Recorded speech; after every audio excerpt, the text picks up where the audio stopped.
ሰሞኑን በጅንካ የተከሰተውና አደገኛው ቫይራል ሄሞራጂክ ፊቨር ምንነት፣ ምልክቶች፣ መተላለፊያ መንገዶችና በሽታውን ለመከላከል ማድረግ ያሉብን ነገሮች ምንድናቸው የሚለውን በአጭሩ እናያለን። ዶክተር ሳላምላክ ነኝ። ቪዲዮ ብዙዎቹ እንዲማሩበትና ለብዙዎቹ እንዲደርስ ላይክና ሼር ማድረግ አይረሳ። ቫይራል ሄሞራጂክ ፊቨር በተለያዩ የቫይረስ ህመም አይነቶች የሚመጣ በሽታ ሲሆን ከነዚህም መካከል ቢጫ ወባ ወይም የሎ ፊቨር፣ ማርበርግ ቫይረስ፣ ኢቦላ ቫይረስ፣ ክሬሚያን ኮንጎ ሄሞራጂክ ፊቨር፣ ደንጌ ፊቨር እና ላሳ ፊቨር ይካተታሉ።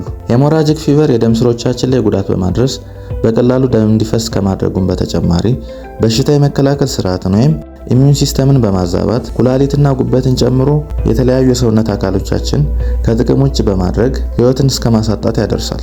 ምልክቶቹን ቀድሞ መለየት ወሳኝ ነገር ነው። አብዛኛው የቫይራል ሄሞራጂክ ፊቨር ምልክት ሲጀምር ልክ እንደ ሌሎች ህመሞች አይነት ሆኖ በፍጥነት ከፍተኛ ደረጃ ላይ ይደርሳል። ከፍተኛ ሙቀት፣ ብርድ ማለት፣ የጡንቻ ህመም፣ የድካም ስሜት፣ ራስ ምታት፣ በአፍ በአፍንጫና በሌሎች የሰውነት ክፍሎች መድማት፣ ማስቀመጥና ማስመለስ ዋነኛ ምልክቶቹ ናቸው። መተላለፊያ መንገዶቹም በሽታው ካለበት ሰው ከሚወጣው ደም፣ ላበት፣ አክታና ሌሎች የሰውነት ፈሳሾች ጋር በሚኖር ቀጥተኛ ንክኪ ይተላለፋል።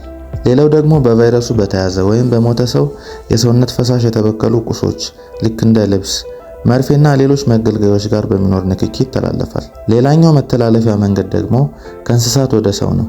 ከነዚህም መካከል አይጦች፣ የሌሊት ወፎች፣ አንዳንድ ትንኞችና ተባዮች በሽታውን ወደ ሰው ሊያስተላልፉ ይችላሉ።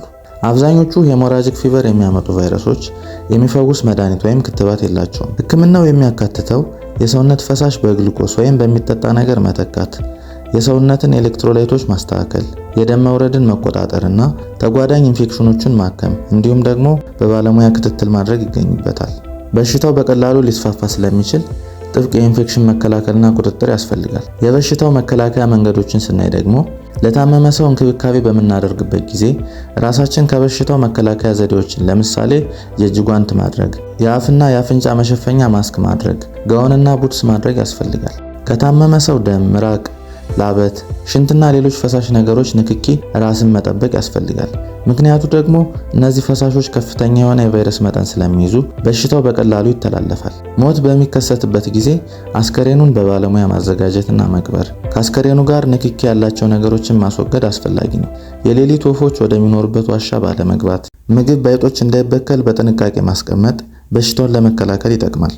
እጅን በውሃና በሳሙና መታጠብ፣ አልኮል ያላቸው ሳኒታይዘሮችን መጠቀም፣ አይን፣ አፍና አፍንጫን እጅን ሳይታጠቡ አለመንካት ያስፈልጋል። ከላይ የጠቀስናቸውን የበሽታ ምልክቶች ካዩ ከሌሎች ሰዎች ራስዎን በማግለል 952 ወይም 8335 በመደወል ወደ አቅራቢያው ባለው የጤና ተቋም በፍጥነት መሄድ ያስፈልጋል። በሽታው ካለበት ወይም በበሽታው ከሞተ ሰው ጋር ንክኪ ካለ ደግሞ ራስን መለየትና የሕክምና ባለሙያዎችን በእነዚህ ስልክ ቁጥሮች በመደወል ማነጋገርና ጥንቃቄ በማድረግ የራስዎንና የሌሎችንም ጤና ይጠብቁ። መልካም ጊዜ።